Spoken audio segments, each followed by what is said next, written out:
Actually, that's so funny you say that. So what?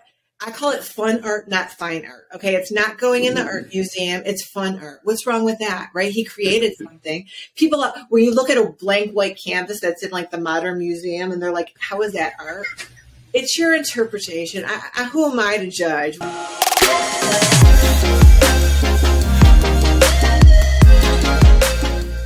Everybody, welcome back to the Mastermind Thinks podcast. We're super excited today to have a very special guest. I met, like most of my guests, I actually met him on the internet. Go figure, right? The world we're in now. But I would love to introduce you guys to Denyse. Denyse, tell the world, how are you doing today? First of all, start there. Great. I'm so excited to be here with you, Chris, and I'm great. Sweet. So first, just for the audience, tell us a little bit about yourself and what you have going on right now, what you're working on right now. Okay, so I am a certified art teacher. I'm here in Cleveland, Ohio. I taught in the city of Cleveland in the public schools for 20 plus years. And I started my own art business in 2015, like a local paint and sip, which was really fun. And then, like so many other people, when COVID hit, my business came to a halt and I started online classes. Most of my customers were mothers and grandmothers from the community. I had about 2,000 local followers and I just said, you guys want me to teach your kids some art classes? And they all shared it. So I grew literally from 2,000 followers to 30,000 followers in a couple days. Nice. That's pretty cool. How long, so one, are you still teaching in a traditional sense, like in a school now, or have you left that? I have left that. I wanted to expand beyond the classroom. So I'm still a certified teacher. I keep up my license. And now I still actually do schools just virtually. So I have a virtual online classroom. Got it. So that's so cool. So how long have you been, how long ago was it that you jumped out on your own to do it in a more business sense, I guess we'd say? So I started my own business in 2015. Okay. And yeah, so it was pretty successful. Again, it was really fun. I really enjoy people painting with me and teaching them how to paint. And I would do a lot of corporate events, team building events. Cool. Schools as well, but you know what I mean? And I love, one of my passions is also to travel. And so this way I was able to have the freedom to travel when I wanted to and create when I wanted to. See, that's so good. I think one of the things that, especially a lot of people I talk to, when they jump in, it's the freedom, right? Like you said, you can get up and just go travel somewhere else. And if you still had a class, you just jump on a camera and do it, right? Absolutely. Yes. Are you currently all virtual, or are you still kind of like part virtual and still some live events, or how's that split for you now? So it's starting to pick up right now, but I definitely am not back to where I was when COVID first came out. So I do a lot of the companies that are based out of Cleveland, the large companies, are still not back in the office. Mm-hmm. So, I don't know if you're familiar with Progressive or Cleveland Clinic, but they are, they're not in the office. Progressive, I believe, they're based here. Their corporate is here, and they have the choice to stay in or out. There's so many less team building events, and so I'm not doing what I used to. But again, now I have the option to go live whenever I want and do stuff like that. That's so cool. And I think so. Let me ask you this: were you already doing anything virtual, or was like COVID like I got to do it virtual now? No, I am still extremely challenged in technology. So the most I would do is at an event, I would go live. So I had a Facebook page with about 2,000 followers, and I would go live a lot if I was at a winery, and I would, promote the winery that I was at or wherever I was. And so, but other than that, and I usually wasn't on it. I was usually filming everybody and whatever we were creating. So no, I had not a lot of experience in going live with myself. Got it. Yeah, and that's what I noticed. A lot of people, like, that was the point. It was like, well, I have no other choice now. I got to figure this out, right? Right. So let me ask you this. So for your love of art, where did that originate from? Like, did you growing up always wanted to be an artist, be an art teacher, or is that kind of something you developed later on in life? So I think so many things come from tragedy. And when I was 10 years old, my father passed away. He had a heart attack, unexpectedly died quick. And I just always kind of enjoyed doodling and drawing and sketching, but that was definitely my outlet. I just found I kind of became introverted as a child. I didn't want to leave the house. I was really afraid to leave my mother.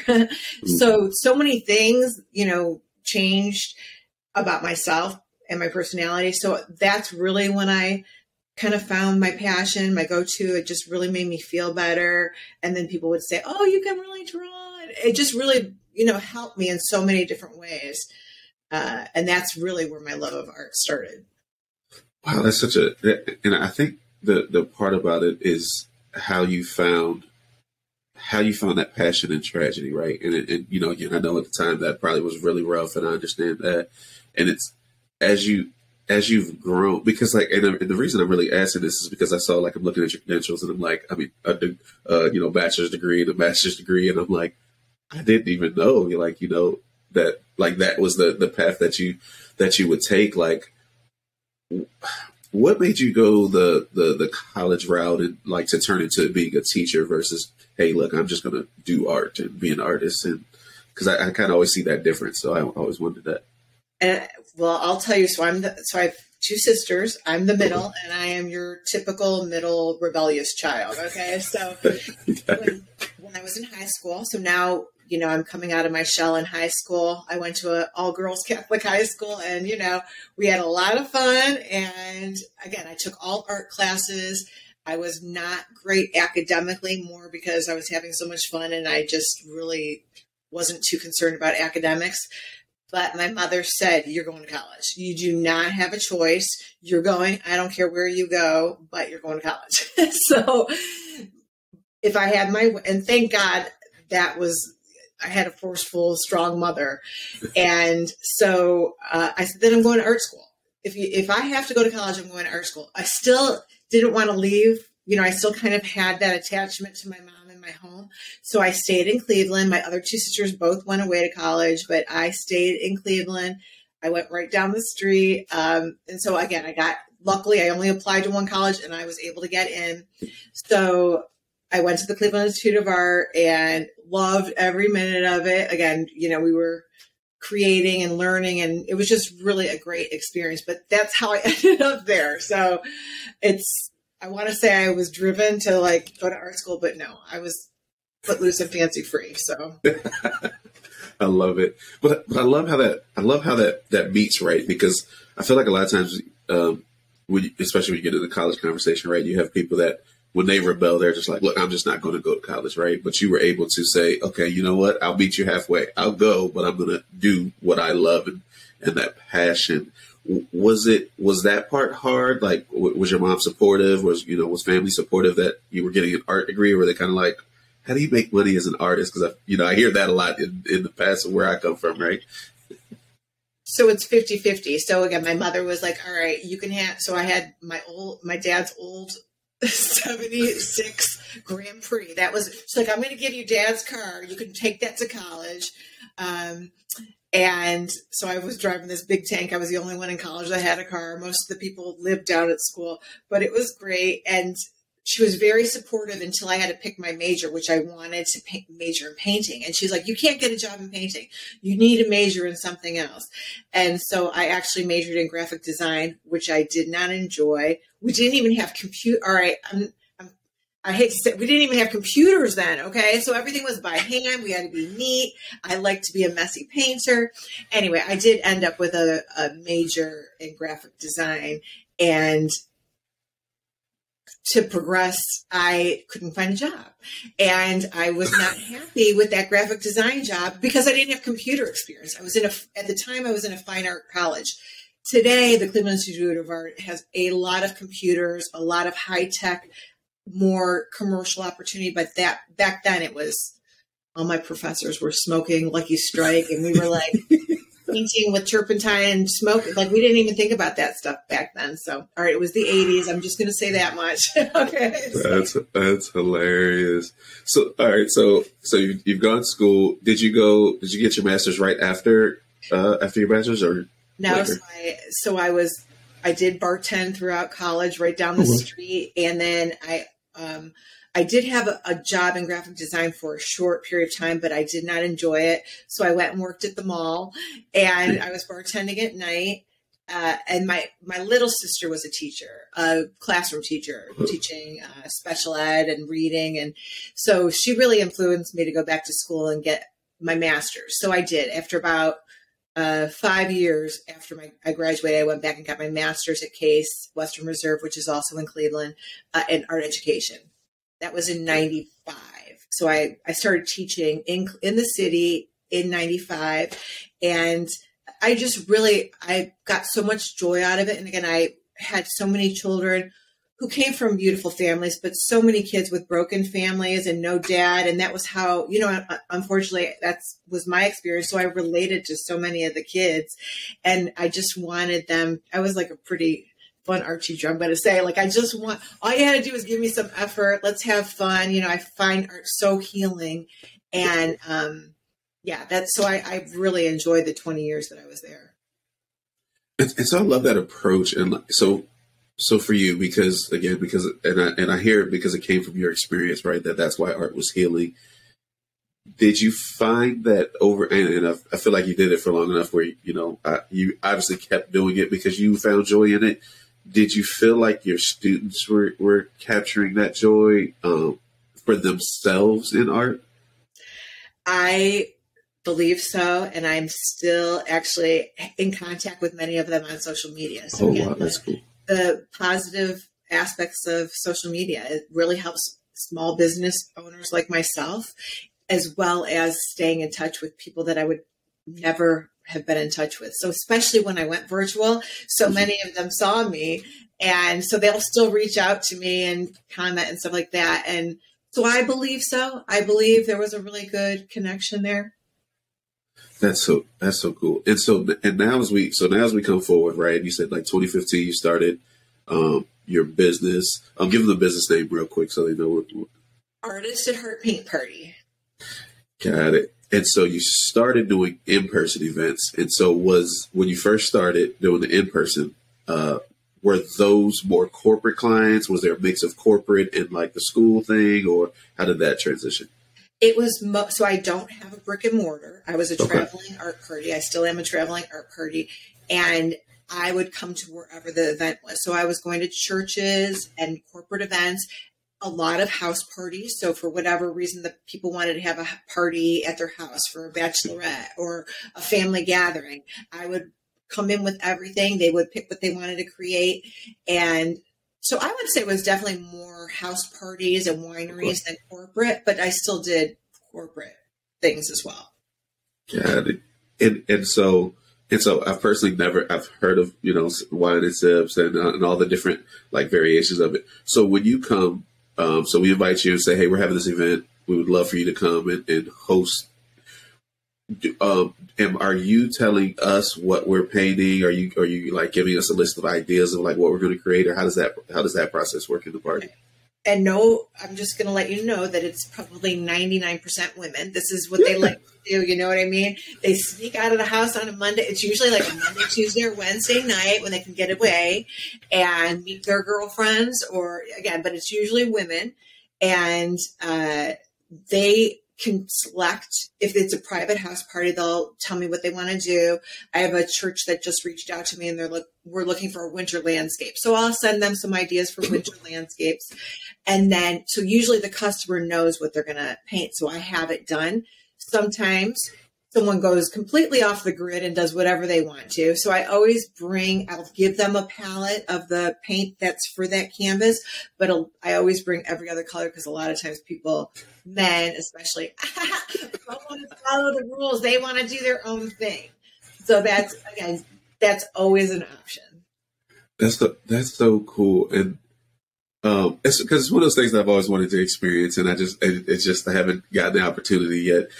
So let me ask you this, because I always wanted this transition now, right? So in person obviously makes sense, like you said. You bring all the stuff, and we go through. And so I'm assuming you're also kind of teaching in a sense too, where you're like giving them some techniques. Is that also part of that? Yes, it is. I try not to, because a lot of them have never painted before. So as an example, like it's a great date night, by the way. So, if you're looking for something fun and different to do, you can find your local paint and sip. They're all over the place. And, but it is a really fun, you just got to go, especially if they give you a glass of wine. You can do it without. I'm not promoting alcohol here. It takes the edge off. So, all right. But I forgot the question. What was your question about? Technique. Are you kind of giving them some technique? I definitely will, but I don't want to overwhelm them. And so many times people the most intimidating thing is the white canvas and just getting the paint on it, right? So then once we get it coated, I will teach them step by step how to do, and I usually work from the background to the foreground. I'll explain that to them. And yes, I will teach them simple little techniques, depending. So then when you switch over to virtual, how does that then work when you do a party? Are you giving them a list of what they have to go buy, or are you like prepackaging and sending it? Or so when it first happened, and so I snowballed in 2 days, and a woman from the community said, "I'm going to help you." So she actually taught me how to, in 24 hours, she taught me how to use StreamYard. I don't know if you're familiar with that platform. She had me sign up for a YouTube channel. I never had YouTube before. So it was like a crash course. And she said, "I'm going to help you pull this off." When I went live, so Monday, March 16th, I called it Lunch and Learn at noon. People were like, "What time zone?" I'm like, "I'm in Cleveland. Where are you?" I had 20,000 people watching me. I know. That was remember. So it's March 16th. The schools are shut down. No one's at work. Some of the dads were on conference calls, and the moms were like, "What am I going to do with my kids?" So yes, people were asking me for a supply list. And I said, use whatever you have in the house. We're having a pandemic. Pencil, paper, crayons, whatever you guys have. And then I was teaching where they could use whatever they want. But those mothers wanted a very specific supply list every day. And I kept saying, "I'm going to do this for free," until I thought COVID was going to last a week. I was like, "I'm going to do Lunch and Learn every day for free, you guys." And this businesswoman that was helping me kept trying that first week for me to sell it. And I was just like, it's a pandemic. I can't sell this. I want to help the world. That's me. Help the world.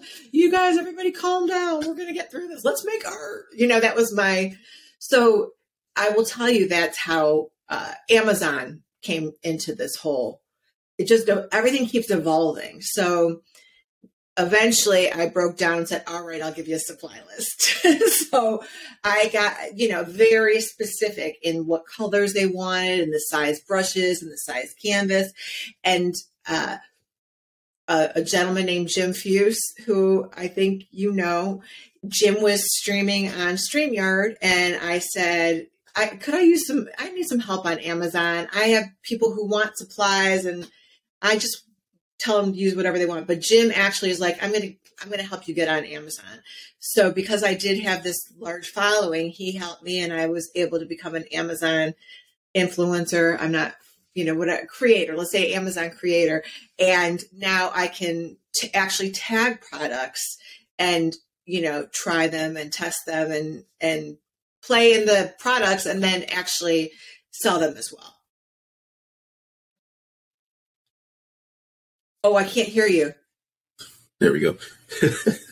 I'm not used to, so it's funny, I'll have to edit this out, but I'm at my mom's house. Oh. And so I forget that she has a house phone, and so I didn't think anything about it. Like,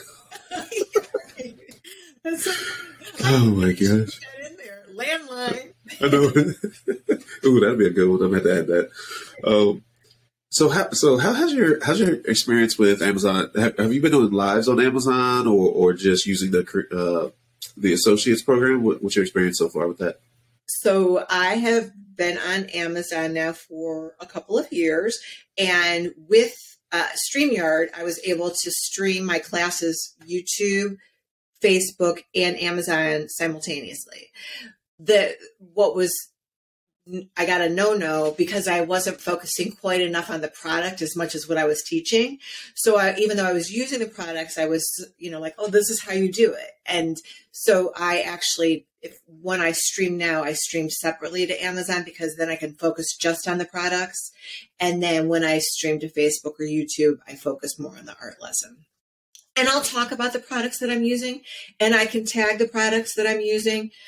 That's actually somewhere I also want to go, start doing is specific art lessons using very specific art supplies that are on Amazon, which, again, I've kind of been in the middle there, right?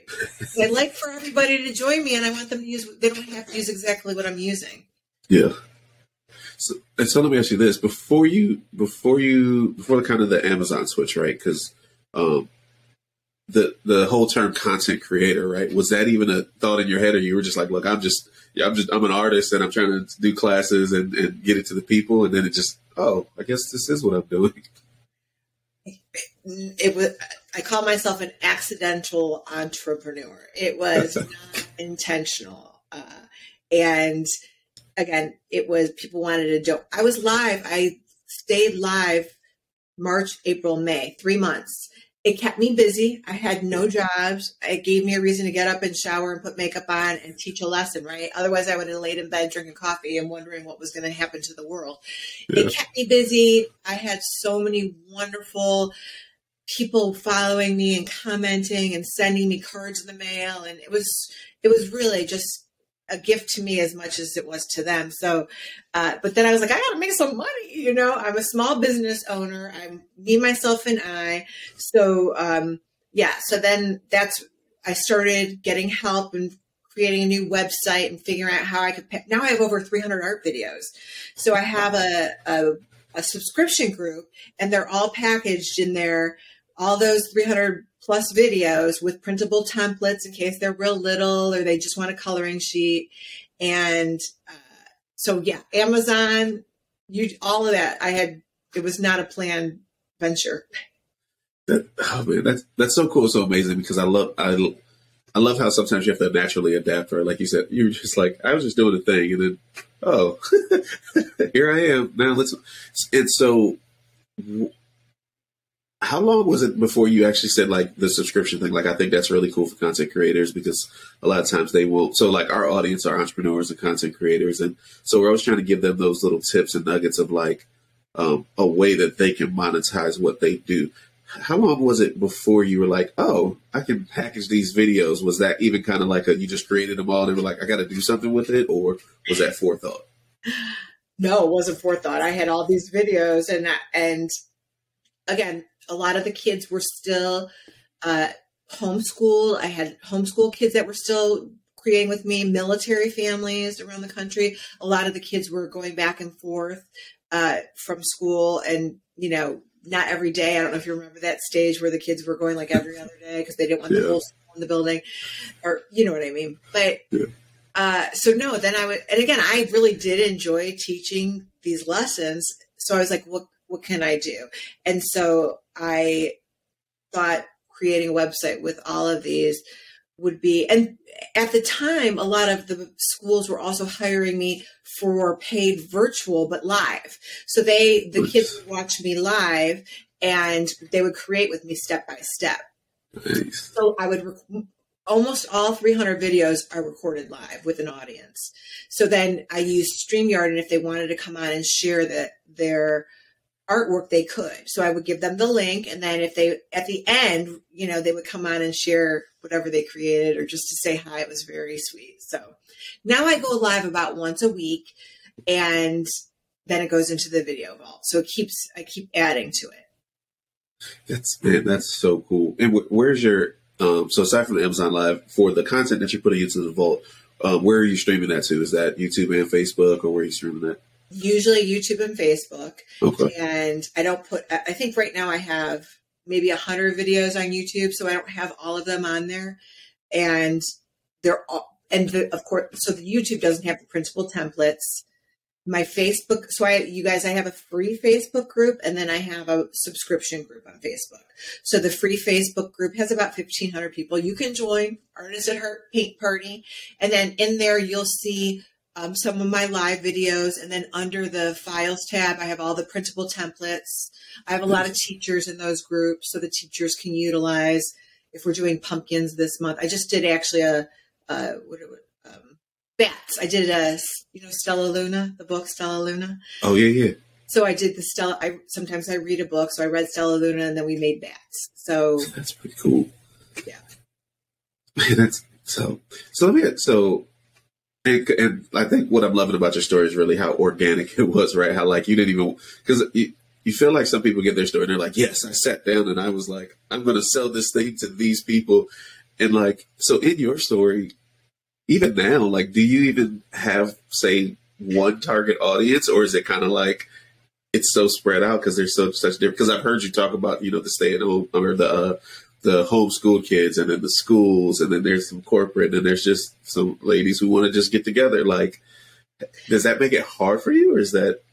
It does, and I went to the Amazon event in May in Orlando, and I went to a Facebook event in Washington in the same month, and they say you need to have like a target audience. Well, right. And that was again hard for me. I don't want to say, because I have women in Texas who are in their 70s who are yearly subscribers, and then I have kindergartners. So I hate to say it's for you, but not for you. That's right. What I mean. Right now, my focus is on school, and I have to tell you, I use my faith and prayer a lot to guide me. So, my goal is to really get this to schools, and I just donated the subscription to like hospitals, sick kids in the hospital. Oh, yeah. They're still not doing any group activities in hospitals. So the kids are, let's just say they're in their bed, I have this subscription group has an app, so they can pull up any video on their app with a box of crayons or a pencil and just create. And again, they're fun little lessons. So that's my goal right now, is to get it into kids' hands and know that they can create no matter what state they're in. It's for all ages and abilities. But yes, it has been hard to target just one age. And so let me ask you this: because I've used the term, I keep using the term organic, right? Was a lot of the growth organic in the sense of like these are it's just people that you kind of met along the way or found you on the internet? Like, is there any what am I trying to say? Targeted advertising in a sense, or is it kind of like you just been doing your thing and people find you? I'm working on the advertising part. I just have to say, I just a week ago started into that avenue.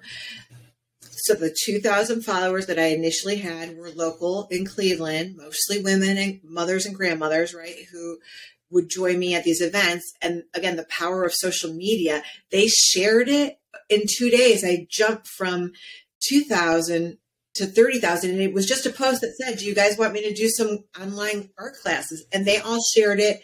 So that's when it went national. And then when we went live, we had people in Jamaica, West Africa, South Africa. I'm sorry. I mean, it was, and all over the world is all I'm going to tell you. The majority was the country, but we had people saying, we're here. They were in the chat telling us where they were. And we were like, it was unbelievable. So I've done a little bit of advertising on Facebook, not much, then I started doing paid live events on Facebook using that platform, especially like if it was Halloween, I would do like, a $10 event there. And so I was doing advertising for that, but I've kind of stepped away from that.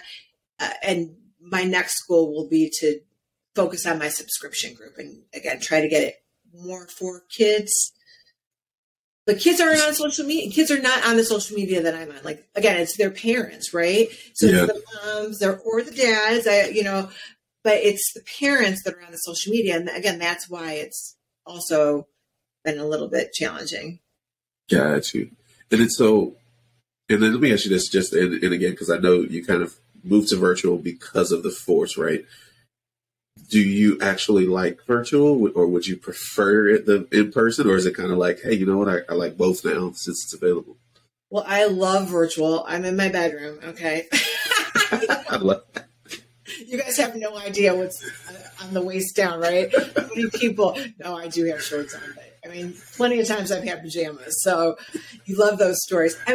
It's so nice to go live whenever I want to. You know, again, I can travel whenever I want to. I can do it. The freedom, you know what I mean? I just love the freedom, one, of having my own business, and two, now having the option to be virtual and reaching way more places than I ever thought I could, you know, than I would local. But I still love in person. You know, it's still really fun. I still love teaching people how to create and watching them be surprised at what they were able to accomplish. But I love teaching virtually. I mean, it's really fun. That's there we go. Landline, you guys. Landline alert. What was I thinking?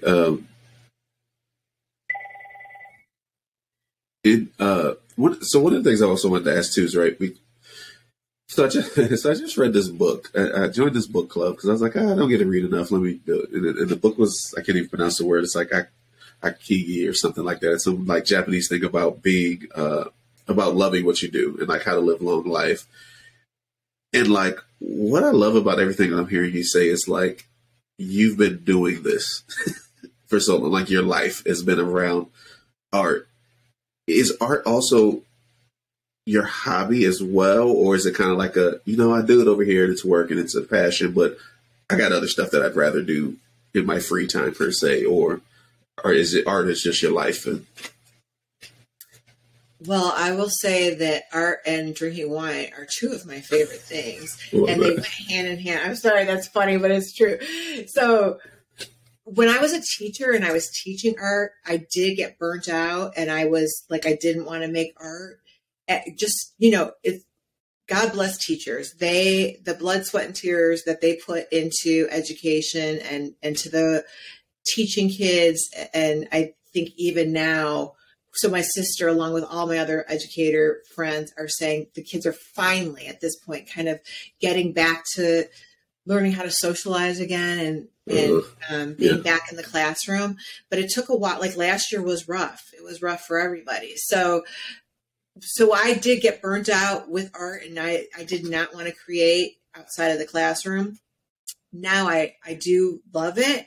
I was painting every single day, you know, because I had all this paint and I had all these canvases and all, you know, I didn't have any more jobs. So I was painting every day. And then I started, and I kept telling people, just pay it forward. I don't want money. I want you guys to pay it forward. So when I would get an Amazon delivery, I would give them a painting, or whoever showed up at my house. I was like, you can't leave without a painting, because I had like 300 paintings, and I had done these paintings already. These were like from my, you know, collection of paintings. So, so now it's a combination. I almost got burnt out, and now being on Amazon and experimenting with all these other supplies. So I've been playing a lot with like black canvas and neon paints on black canvas, along with watercolors and like different kinds of markers. And so I'm experimenting much more now than I used to, which is really, really fun. So yeah, it's definitely a hobby, and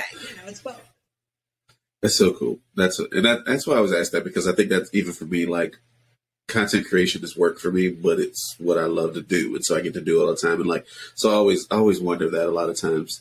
Here, fun question. This just randomly popped in my head. Is spin art really art? Is spin art? Yeah, spin art. You know, the guys that Look, I've never done it. I think any kind of creating is art. And actually, that's so funny you say that. So what? I call it fun art, not fine art. Okay. It's not going in the art museum. It's fun art. What's wrong with that? Right. He created something. People, when you look at a blank white canvas that's in like the Modern Museum, and they're like, how is that art? It's your interpretation. Who am I to judge? Whatever you know what I mean? Like, I don't know, but I'm not going to tell someone that their creation is not artwork. Right. That's so funny. Yeah, I don't know why that just hit me like that, because I'm thinking of the those things that come on the news, right? I'm like, I don't know art at all. I like it, and they're like, oh, this banana peel taped to a thing sold for all this money. You're like, what do we do? So one of the things I love to do if I do a quick live, this summer I went to Denver and they had the most beautiful train station. So I like to go live and is this art? This amazing train station, these pillars, the ceiling. And if I had to tell you my dream, it would be to go live around the world and ask people if this is art. Is this water fountain, this like beautiful sculpted water fountain? Is this a piece of art? Is this floor art? Where was I? I was in Fort Lauderdale's airport, and they have this candy shop with these like glass lollipop ceiling. I'm like, this is beautiful. Would people even see this? Like, so many people just walk right past it. I'm like, is this art? Would you guys consider this art? So it's really in the eye of the beholder, but I just want people to open up their eyes and experience the world around them. And then, you make the call, you tell me, but you got to see it first. You know what I mean? That's so cool. Like, I literally could see that being a channel, like a whole nother channel for you. Just like, hey, I'm just traveling, guys. Is this, and like people would tune into that because it's so different. And then especially if you're showing people things that, you never see, like, I've never, I've been to Denver, but I have not seen what you're talking about, right? And it goes, oh man, maybe next time I go, I got to go see this because you've showed it. Wow, that's so cool. Then you have me like thinking. And even as we're so many times we're driving, I'm like, slow down, because the sound walls across when you're on the highway, yeah. And some of them have really beautiful designs in the concrete or like birds in them, and I just wonder are people noticing this? So I'll try to do a real quick video as we're doing that. But again, like, you just have to look for it, and because it's all around us. It's not in just an art museum or, like the spinning painting. It's all around us. It's amazing. Yeah. And so for you in art, has selling the art itself ever been a thing inside your bubble? Or have you just been like, I'd rather get paid to create it and give it away? Or like you were saying, every time somebody comes by, you give them something. I did. So I did start selling my artwork a little bit out of college, and then a little bit when I stopped teaching, and okay. I needed a name. So when I was teaching, like right towards the end of teaching, I started doing art shows, and I needed a name. So I was like Artist at Heart. Okay. So in Ohio, I'm Artist at Heart LLC. Okay. That's like my legal name. And, I had no idea there were many other Artists at Hearts, but I needed a name. That was it. And so I was doing the art shows, and then when I started doing the paint parties, I added paint party on it. So it was Artist at Heart Paint Party. So yeah. this, oh my gosh, this is such an amazing conversation. Like, so many ways that it can go, because art to me has always been, I always felt like outside looking into art. I never felt, but like when you talk about it, it's like, oh, like it's inclusive. Like I don't have to take an art history class to understand the strokes and the Rembrandt and why he, that kind of thing. I can just appreciate it. And that's what I love that you're showing and bringing. As you move forward, right? And so you're kind of doing the virtual stuff. You did say that one of your passions is getting art to the kids, that, making it accessible. What does the business side of it look like for you? Just creating more content, or do you, the idea you just gave about that would be a great, YouTube channel. Are those the kind of things that you're looking forward to, or is it just kind of expanding what you're already doing?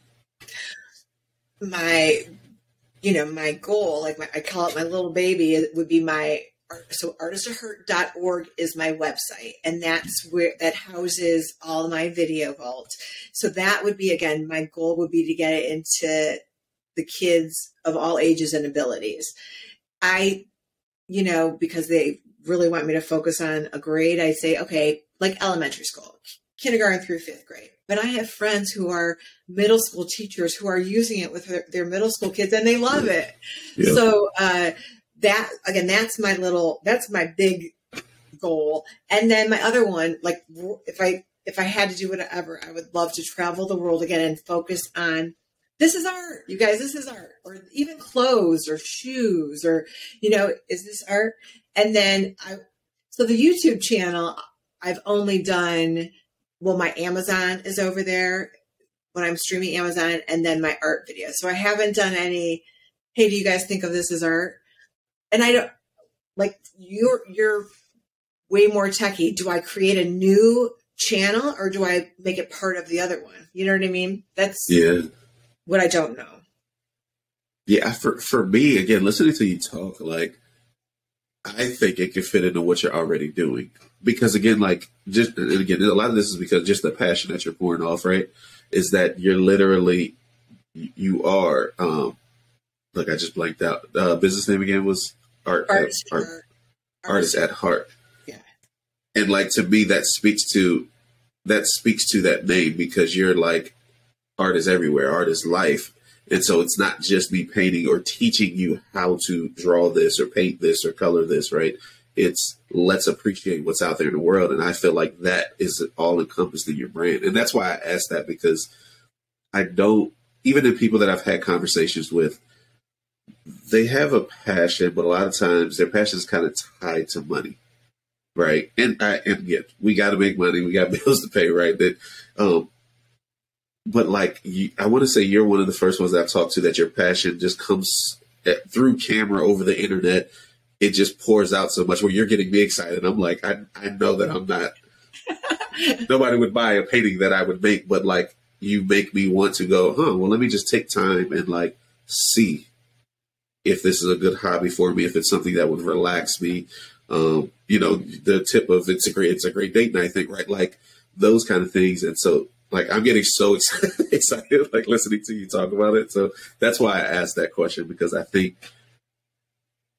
what you have to bring to the world and share with the world is very valuable. And so I just honestly, selfishly just wanted to make sure that you are pursuing something greater in what you're doing, expanding what you're doing, because there's so many people that don't have access to that, And thank you so much for saying that. I was in an in-person party, and the woman had a watch on, and she said that her blood pressure, her heart rate had dropped so much in 2 hours of creating with me. She's like, oh my gosh, I can't believe my heart rate is so calm and so low.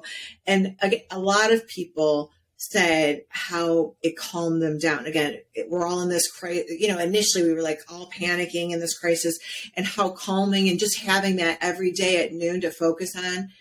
The hardest part is to let go of your outcome. You let go. It's about the process, not the product. That's what I like to tell people. It's the process of creating. Let it go.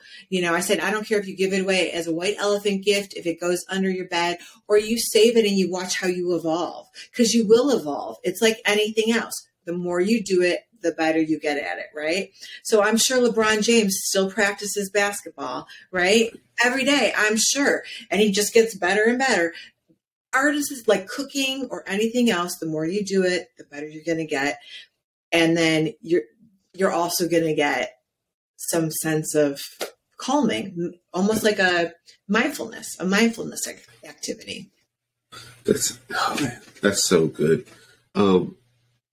Man, that's so good. Let the people know where they connect you. Let them know the website again, and where they can connect with you on social media so they can find out more about what you have going on. Whoo, I love it. That's my life. Wait, so I'm kind of a bull in a china shop. Can you see that? I love it. Yeah, artistatheart.org. So everyone that knows me knows that's me, right? I am not delicate. I am a bull in a china shop. I'm that middle child, all right, you guys. This is what I've been going through. So yeah, even how many years later? No, but this is my website, artistatheart.org, you guys. If they're listening to it and they can't see it, you missed a big funny blooper. Artistatheart.live is the Amazon, but artistatheart.org is the website. You can find all the other channels there. I will tell you, just because it goes with this funny thing, one time I passed out on camera, and the kids, I think I was dehydrated, and it was a couple years ago. My family is still like, you would have like 1 million hits, but I blocked it. I took it down. So I was like in this fake makeshift studio. I had lamps set up, and I was like, you guys, I'm not feeling so good. I think I gotta continue this another day. And I couldn't get to the mouse to shut it off. And I went like timber down. The lamps fell over. You see my shadow. That's all you see is my shadow. You hear broken glass. And they all know me because they have been creating with me for so long. So they're messaging me. They're contacting my sisters. They're like, Mom, I think something's wrong with Denyse. Oh, no. I went down like a big tree. Let me just tell you, live on camera. Oh, wow. That's definitely a good behind the scenes of like, hey, look, drink your water because this can happen. You said that, I can't remember. I was watching on Amazon. You're talking about Jim, but Chris Stone, one of the guys that he does videos for, the guy goes to put up a hammock and he ties it to a pole and ties the other into a ladder and hops in the hammock and it just tumbles live. And he just jumps up out of it and goes, well, that wasn't smart. So back to this. It was just like, oh, live streaming. Live is so amazing. And it's fun. It is fun. I was so excited to do this with you. I just enjoy it.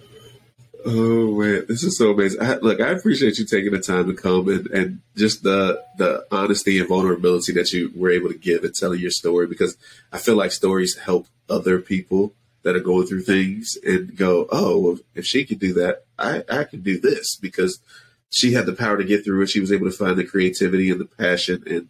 And so I just appreciate you taking that time to come out here. Any last words for the people? I say, be happy, make art, think outside the box. That's what I have to say. And, thank God for everything. Sorry, I'm going to have to say that. All good. That's number one in my life. No, I love that. I love that you are open about it. That's always the thing. And so I appreciate it. Again, guys, make sure that you check out the description down below, whether you're listening or you're on YouTube watching. I'll have all the links down there so that you can connect with Denyse. And hopefully she'll release that other video so you can see it as well. Because if you're listening, you need to come watch the video, at least for that part of the clip, so you can see it was the best. I don't even think I'm going to edit this video. I literally think I'm going to leave all of the phone ringing and all of the stuff in here because it was amazing.